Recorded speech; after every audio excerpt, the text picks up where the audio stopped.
Next time your to-do list is too dang long, use Shipt same-day delivery. Shipt connects you to personal shoppers who offer a one-stop shopping and delivery solution for, well, just about anything. Groceries? Picked carefully from your neighborhood grocer. Pet supplies? Dropped to your door from PetSmart. Crafts, tools, medicine? All deliverable from Michael's, Lowe's Home Improvement, CVS, and so many other stores. Try Shipt today with a 14-day free trial. Download the Shipt app or visit shipt.com. That's SHIPT.com. Terms apply. Predator Badlands, now streaming on Hulu and Hulu on Disney+. Here, you're not the predator. You're the prey. Prey. Prey. Prey. Prey. Prey. Prey. Prey. Critics are saying it's epic, stunning, and breathtaking. Many have come here. None have survived.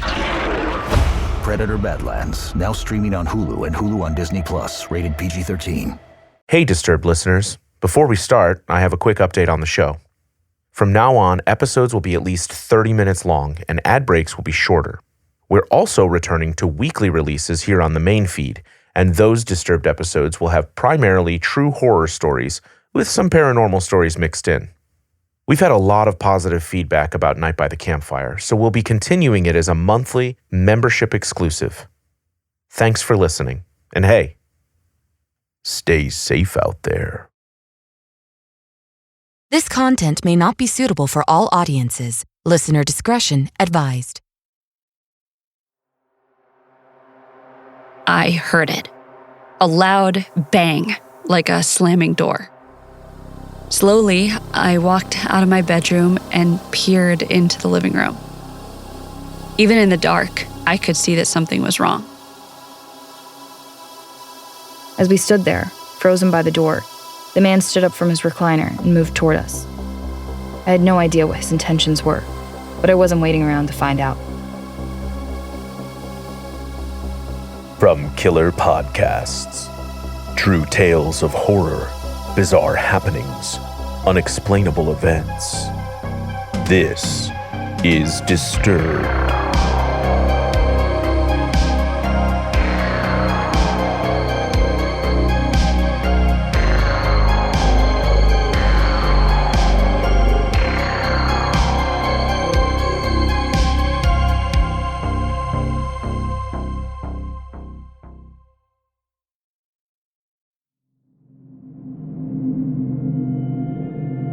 Hello, and welcome back to the show.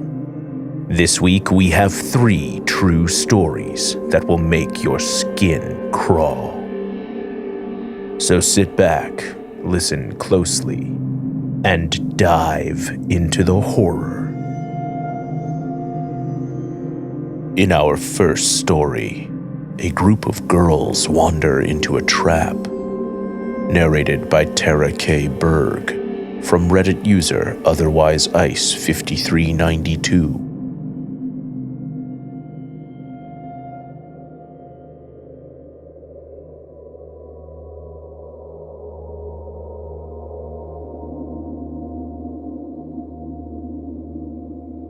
It was late August and I was 9 years old. As was typical of most summer holidays, I was walking around the neighborhood with my friends, Grace, her little sister Melissa, and Shailene. Grace was the oldest of us, at 12, and Melissa was just 5. But this was still a time when parents trusted their kids to wander around unsupervised all day. Or actually, they trusted the world enough that their kids didn't need supervision. 99 times out of 100, we were totally safe. But this day, not so much. We were walking around the neighborhood looking for something fun to do. A cool tree to climb, a playground we'd somehow never discovered before, or just something interesting to look at that we could tell our parents about at dinner that night. We turned into a cul-de-sac we thought was familiar. It looked just like the one we used to play in all the time and knew was safe because no cars ever drove down it. But we were wrong. That street was on the other side of the neighborhood. So we quickly realized we were in an unfamiliar territory. Still, a new street to explore was better than walking down the same ones we saw every day. So we kept going, chatting away about whatever was on our minds. At one point, we walked past a house that caught our eye. It was 2 stories with mint green paint peeling off the cladding, and a roof that looked like it had seen better days. In the yard, the lawn was overgrown. Long green blades of grass threatened to swallow a rusty black car sitting beside the driveway. There were 2 dogs near the car, one long-limbed and chocolate brown, the other looking like a black Labrador. Both of them were barking and jumping up, like there was something they wanted inside the old car. We never got a chance to find out what they were barking at, though. At that moment, a woman opened the front door, I guess to see what was setting the dogs off. She had the longest neck I'd ever seen on a person, and her hair was done up in a messy bun. She had glasses high on her nose, a chain dangling from them around her neck. She smiled when she saw us and said we could come into the lawn to pet the dogs. "They're really friendly," she said. Us girls exchanged looks for a second, before nodding and moving forward. All of us knew about stranger danger, but we also figured that dogs didn't count, and it turned out the woman wasn't lying. The dogs were excited to get some attention. They stopped barking and started wagging their tails as we reached out to pet them. But while the dogs were great, there was something not quite right. As we got closer to the house, something foul hit our noses. It smelled like when my mom would forget about meat in the back of the fridge, and it'd go bad. I looked around, wondering what it was, and decided it must be the car. I knew that gas stations smelled kind of funny sometimes, and thought it might just be a smell cars gave off. Grace must have been thinking the same thing because I saw her looking up at the car too. But the windows were kind of fogged up, like cloudy glass, and the dogs started jumping around again when Grace got closer to the car. We spent a few minutes chilling there on the lawn. The woman with the long neck stood on the doorstep, chatting away with us, asking us questions that seemed totally innocent, how old we were, where we lived, how we liked school, harmless stuff. At one point, a large navy blue car pulled up in front of the house, and the window rolled down. A middle-aged man leaned out and called to us. He said something like, "You kiddos go on home. Carla here isn't as nice as she looks." Right away, little Melissa looked up at her sister and said she wanted to go home. But Shailene and I weren't bothered at all. We told the man that he was being weird. I didn't hear what he said before he drove off, but when he was a few houses away, we heard the crash of a bottle smashing on the road. I guess he'd thrown a beer bottle from the window. Knowing that he was drinking and driving made me feel better about telling him he was strange. The woman, Carla, I guess, seemed put off by the whole exchange, though. She stepped back from the door and invited us into the house. The man in the Navy car was bad, she said, and she didn't want us out there on our own while he was around. Now, hanging out on someone's front lawn to pet their dogs was one thing, but going into a stranger's home was another. We all knew that it probably wasn't a good idea. But Carla told us a story about how the car man used to have sons, but that they went into some career that he didn't approve of, so he murdered them. It was the kind of story you believed as a little kid, especially when you heard it from a grown-up. So, suitably terrified of the man coming back, we scurried in after Carla. Melissa was the last to step through the front door, and she only did so after Grace insisted that we'd be fine. Mostly, I think she didn't want to be left outside alone. Even now, I can't blame her. We'd stepped right into a living room where a man was yelling at an awfully loud TV. He turned to face Carla, then gave her a confused glance when he saw us kids. I watched his face, wondering if we were about to get in trouble for something.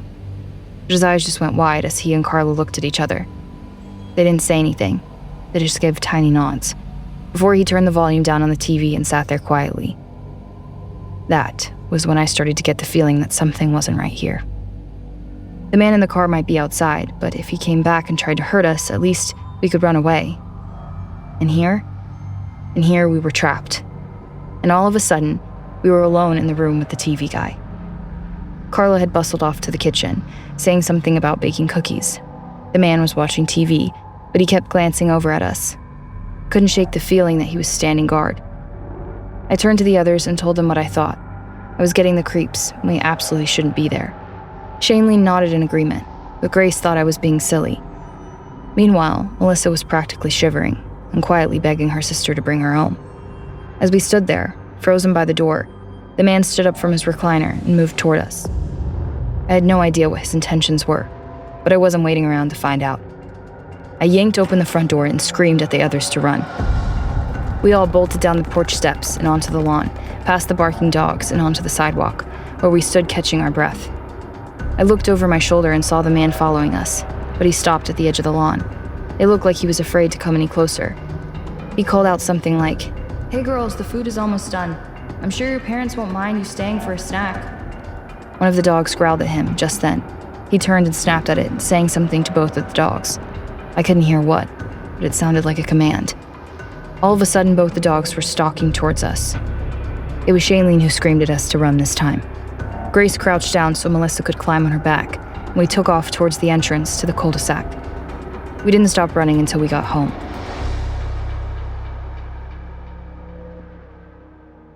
I brought Shailene all the way to her front door.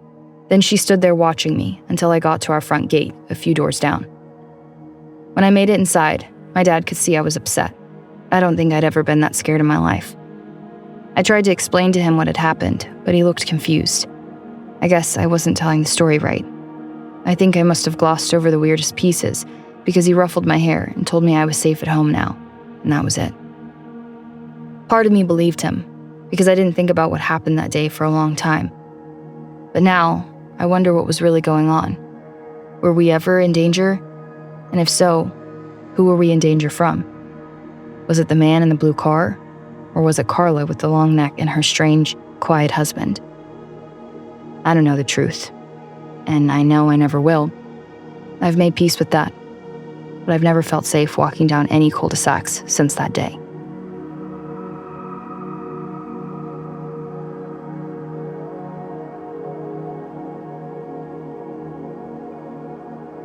Don't run away. Disturbed will return in a moment.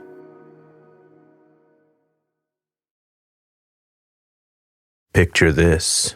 It's late, the house is quiet, you're scrolling, not even sure what you're looking for. When suddenly there it is.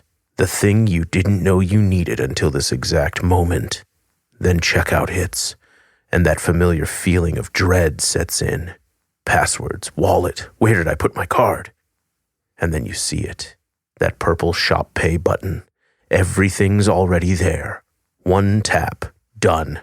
The button is powered by Shopify, the commerce platform behind millions of businesses around the world and 10% of all e-commerce in the US. From household names to brands just getting started, Shopify helps businesses build beautiful online stores, manage inventory and payments in one place, and reach customers with easy email and social campaigns. And for shoppers like us, that purple button means fewer abandoned carts and fewer second thoughts. Just fast, clean checkout when it matters most. See less carts go abandoned and more sales go with Shopify and their Shop Pay button. Sign up now for your $1 per month trial today at shopify.com/disturbed. Go to shopify.com/disturbed. That's shopify.com/disturbed. Every group has someone who insists on doing things the hard way. That friend still paying for a subscription they forgot they had, the one refusing to update their phone because it still works. I used to be that person too, especially when it came to overpaying for wireless. Then I switched to Mint Mobile, and I'm so glad I did. Because here's the thing. Mint gives you the premium wireless you expect, unlimited talk, text, and data, but without the inflated price tag. Same coverage, same speed, just way less money disappearing into the void every month. And recently, we actually added another phone to our plan. So if the kids are home alone, they've got a direct line to mom and dad. It's peace of mind without paying big wireless panic prices. Ready to stop paying for more than you have to? New customers can make the switch today and for a limited time, get unlimited premium wireless for just $15 per month. Switch now at mintmobile.com/disturbed. That's mintmobile.com/disturbed. Upfront payment of $45 for 3 months, $90 for 6 months, or $180 for 12-month plan required. $15 per month equivalent. Taxes and fees extra. Initial plan term only. Over 50 gigabytes may slow when network is busy. Capable device required. Availability, speed, and coverage varies. Additional terms apply. See mintmobile.com.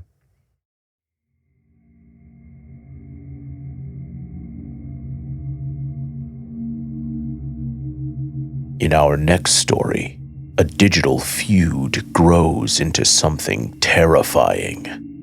Narrated by Danielle Patterson from Reddit user SilverControl389.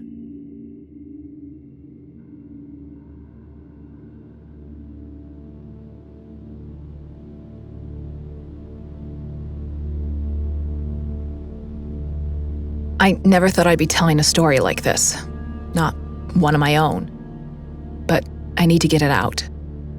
Keeping it to myself isn't an option anymore. I'll go crazy. I just can't believe that one person can cause this much stress and anxiety in my life, and there's nothing I can do to stop them. But if I tell you, then at least maybe you'll believe me. And that's not nothing. Now, I run a public reminders account on social media. I don't ever post anything personal about myself. Not my face, anything about my private life, or my location. It's all just helpful content for my community, like PSAs for your feed. Given how broad my content can be, I guess the algorithm shows my stuff to a lot of different people. I always liked that. I was performing a helpful service for all sorts, which feels gratifying. Because of this, I interacted with plenty of people I might never otherwise meet. Last summer, that was a man in his late 30s. For the record, I'm in my 20s. We didn't talk all that much. There were just a couple of DMs from him that I responded to. But I could quickly tell that something wasn't quite right. I didn't want to let it drag on, so I told him very clearly that I would like him to stop messaging me. I thought that would be the end of it. But it was only the beginning. A little while later, I started receiving anonymous messages through an app called NGL. I barely noticed it at first, since all messages come through without names, and that kind of service always attracts some weirdos. These ones started off like harsh religious criticism. Religion plays a big role in my country, so that wasn't completely unusual. It's an easy go-to for keyboard creeps. But then I started getting messages that felt more aggressive and personal. I could tell it was a man sending them because he called me a bitch, called my mother a bitch too. I couldn't imagine another woman using language like that to target someone they don't know. Soon enough, things started getting more frightening. He graduated from petty insults to open hostility and threats. He told me that he was coming after me and circled back to religion, accusing me of being corrupt and misguided. It was overwhelming and definitely upsetting, but it was just some guy on the internet, so I ignored it. Then came the fake accounts. And it wasn't just a couple, there were dozens. Always fresh profiles with no posts, no followers, no real identity attached to them. Some of them had religious usernames, others were random. One even included my name in Arabic. That's how I figured the accounts must be connected to this man. It was a clear sign he was targeting me. I would watch their activity, see the usernames pop up watching my stories or liking my posts. Some of them disappeared, but others took their place. I got messages from a few, vile, hateful words. I'd block them as quickly as I could, but it didn't stop anything. There were always more. All of that was manageable, though. I could handle it. But then someone started trying to break into my accounts. I would receive emails with login attempt codes and security alerts. It made me glad I had two-factor authentication on everything. That extra security didn't dissuade this person, though. I was bombarded with messages, asking questions about my personal life. Clear, clumsy attempts to gather information that could be used to take control of my accounts or dox me. The first account, the one clearly associated with the man I'd shot down, resumed DMing me. He said he'd been speaking about me to religious figures, and they had all condemned me. I rolled my eyes at that. He claimed he had spoken to my father, which I knew was a lie. It was all some strange plan, but I didn't know what the end goal was. Did he want me to apologize to him? To run into his arms and become the subservient woman he clearly craved? Whatever it was he wanted, I wasn't interested. So he started contacting my friends. A few of them knew what I'd been experiencing. They all got anonymous messages full of insults. He called them whores, or pretended to be people who were on his side, claiming that he was in the right and I was wrong. I was a liar, he said. Whatever I was saying about him was all made up. Everyone could see through it, though. The messages were deleted, the accounts were reported and blocked, and we all moved on with our lives. Again, It was just the internet. Until it wasn't. One day, I was on a walk when I saw this man. I recognized him from his profile picture. I'd seen his face pop up enough in my inbox to know it in an instant. He was on the other side of the street, though, so I told myself it was just a coincidence. He hadn't even seemed to notice me. But the next day, I saw him again. And this time, he was looking directly at me with this intense expression on his face. I felt deeply uncomfortable and not at all safe. Thinking quickly, I ducked into a nearby coffee shop, figuring I could put some walls between us and surround myself with people. He followed me inside. Not knowing what else to do, I sat down at a table and ordered a drink. He did the same. I hoped that if I ignored him, he'd give up and go away. But I could see him across the room, taking photos of me. No one around us seemed to be paying attention to what was happening, but it felt so obvious to me, I wanted to scream. When I finished my drink, I ordered another. I was too scared to leave by myself. I hoped I could wait him out. As I sat there, I got a DM from him. It was the pictures he'd taken of me just minutes ago. I didn't respond. In the digital silence, he sent me 3 words. I hate you. It was so confronting to see that sentence. It suddenly all hit home for me. This was a man who was obsessed with me for some reason. He'd been harassing me online for months, and now he's taken that obsession into the real world.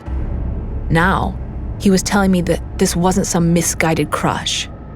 He hated me. Who knew what he would do with that emotion? But now that he had found me, I was terrified that I would find out soon enough. I called the police right then and there. I told them I was scared, that there was a man following me, and that he had me cornered in a coffee shop. Soon, a cop car pulled up outside, and a pair of officers came to escort me outside. As I got into the back of their car, I watched my stalker slink out of the coffee shop and disappear into the crowds on the sidewalk. A part of me hoped that this would be the end of it, that by getting the police involved, I had scared him off. But it wasn't over. The harassment didn't stop after that day. Thankfully, though, it did go back to being mostly online, which was at least somewhat less frightening. Still, the cycle of fake accounts, anonymous messages, and aggressive DMs was still upsetting. Only now, I was reporting it all to the police. I took screenshots of everything: the fake accounts, the DMs, the comments. I wanted them to have as much evidence as possible that this man was stalking me. But it wasn't enough. Eventually, the police told me that they didn't have what they needed to identify this man, and that they would have to close the case. I felt abandoned. I thought I had done the right thing by going to the authorities, but they were throwing up their hands. It was too hard to deal with this, they said. You're on your own. Since then, it's come in waves. Harassment, followed by periods of quiet, then a resurgence. Every time I feel like I'm being battered against the shore, never knowing when the next hit will come. It's always the same misogynistic shit, too. He claims he's spoken to the authorities in my life, religious leaders, my father. He says he has warned men not to propose to me because I am a shameful woman. He wants to damage my reputation, and for what? Because I wasn't interested in the creepy advances he made to my public accounts? For that, he sends me repeated messages, telling me that I'm not fit for marriage, that I'm worthless, that I'm a whore. And his persistence is endless. I don't understand how he has remained fixated on me for this long. I would have moved on by now, but he won't let me, seemingly because he can't. Instead, He devotes his time to creating new accounts, to sending me anonymous messages, to inserting himself into my online space. I don't know when it will end, when it will be enough for him. Just the other day, I got a message containing a link to an old Facebook account I stopped using years ago, and the name of the city I was born in. It's like he's studying me. I feel like an animal in a cage. I wish I could do something to stop him, but I don't know what. It seems like I need to wait until I have enough for the cops to use to identify him, or until he does something I can press charges for. I just have to stay safe long enough for that to happen, and hope that when it does, there'll be someone like you to believe me.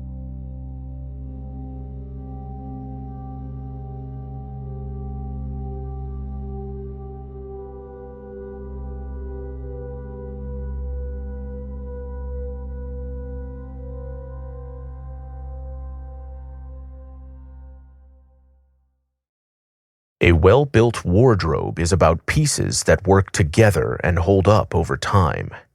That's what Quince does best. Premium materials, thoughtful design, and everyday staples that feel easy to wear and easy to rely on, even as the weather shifts. And for me, Quince has become one of those brands I keep coming back to because it just works. I've got their joggers in heavy rotation, my bed sheets from Quince have legitimately changed the quality of my sleep, and my Flow-Knit Performance Zip Hoodie is one of those grab-it-without-thinking staples that's always comfortable and always looks good. Quince has the everyday essentials I love with quality that lasts. Organic cotton sweaters, polos for every occasion, lighter jackets that keep you warm in the changing seasons, the list goes on. And they cut out the middlemen so you're not paying for the brand markup. Just quality that holds up to daily wear. Refresh your wardrobe with Quince. Go to quince.com/disturbed for free shipping on your order and 365-day returns. Now available in Canada, too. That's QUINCE.com/disturbed. Free shipping and 365-day returns. Quince.com/disturbed. This episode is brought to you by Stouffer's. Here comes three-time juggling champion Natalia Rogers. She's juggling law school, her TA job. Oh, narrowly catches the laundry. What's that fourth ball? Parents unexpectedly showed up at dinner time? Is that too much for Natalia? Not with Stouffer's Chicken Alfredo and its mouth-watering mix of Asiago, Romano, and Parmesan. When you're juggling four things at once and the clock strikes dinner, think Stouffer's.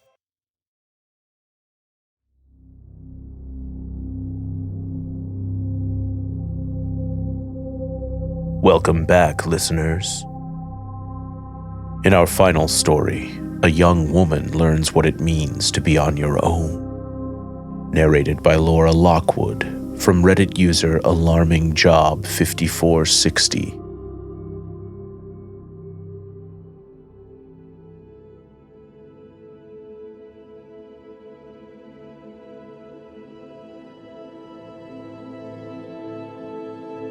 I'm 21 and I live alone. I used to think that was pretty cool.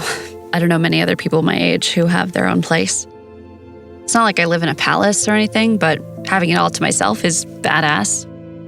Turns out it's not all it's cracked up to be.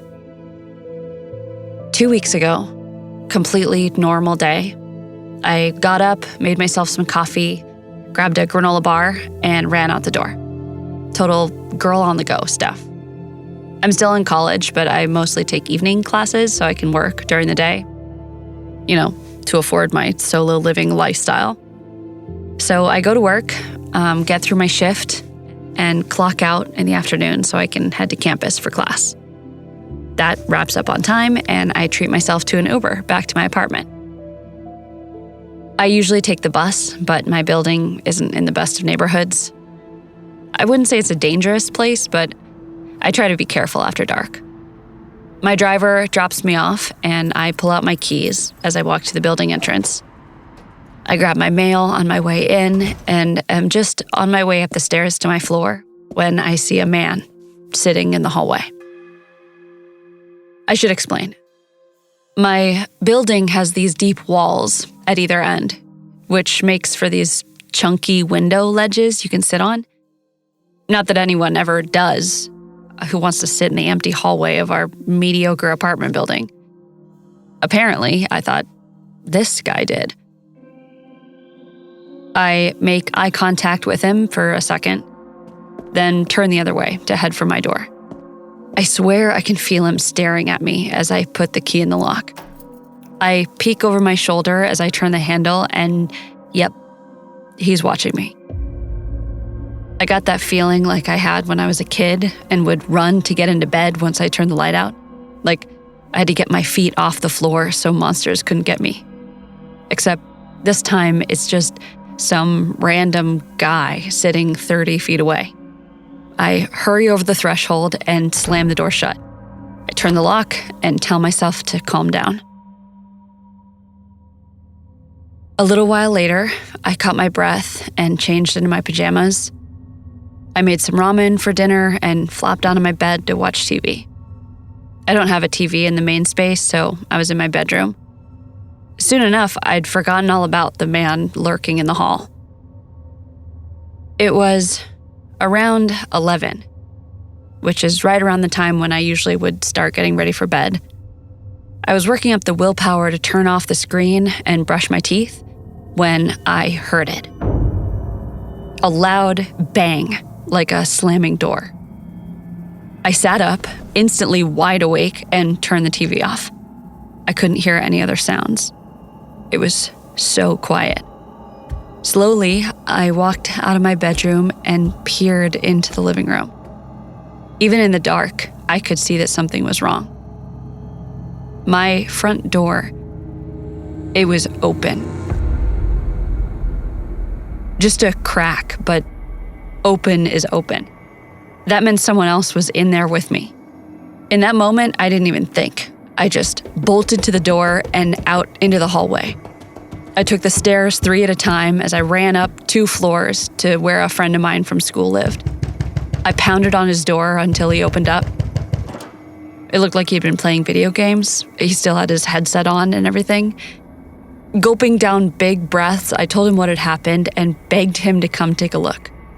He didn't hesitate. He just grabbed a baseball bat that he had sitting by the fridge and led the way down to my place.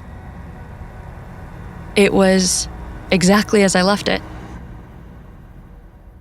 Quiet and dark. I clutched my friend's shirt as we walked through the small space. We turned on the lights and he used his bat to push open all the doors, but there was nothing there. We checked my closet, behind the shower curtain, even the fridge, but there was no one else in the apartment. I told my friend I was absolutely certain that I'd locked the door when I came inside earlier and explained about the man sitting on the windowsill. Once he heard the whole story, he led me down to the ground level where the building's small security office was. There are a few buildings in our complex, and there's usually a guard on duty. My friend and I told the guard what was up, and he said he hadn't heard anything. But he said we could check the tape for my floor. He pulled up the feed from the security camera in my hallway. He skipped back until we saw it. The guy from the hallway had sat there for hours and then walked right over to my door.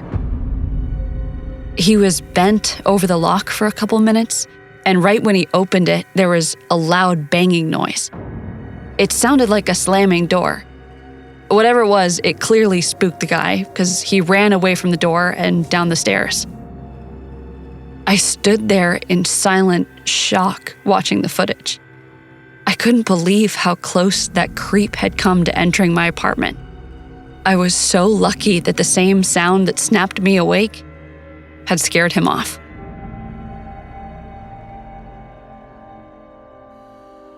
Me and my friend waited in the security office while the guard called his supervisor and then did a sweep of the building. There was no sign of the intruder anywhere. I didn't want to go back to my apartment, so I crashed on my friend's couch that night.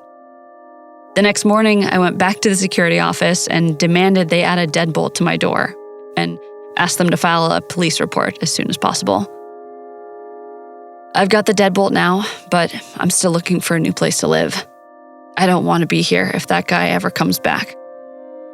And as for living alone, well, I'm less in love with that idea than I used to be. Thinking I might try roommates next time.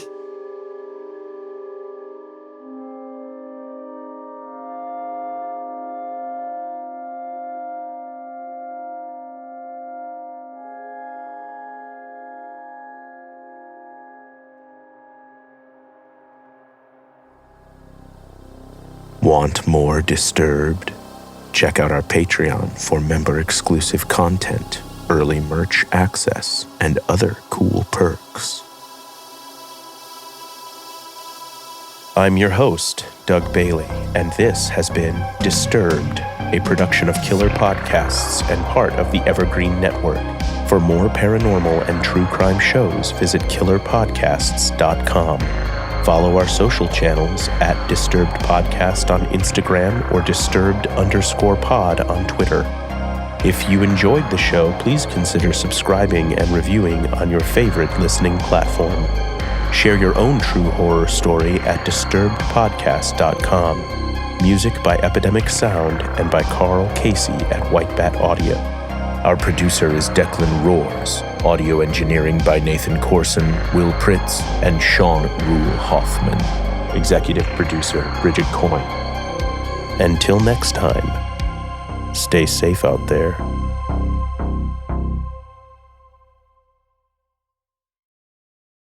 This episode is brought to you by FX's Love Story, John F. Kennedy Jr. and Carolyn Bessette.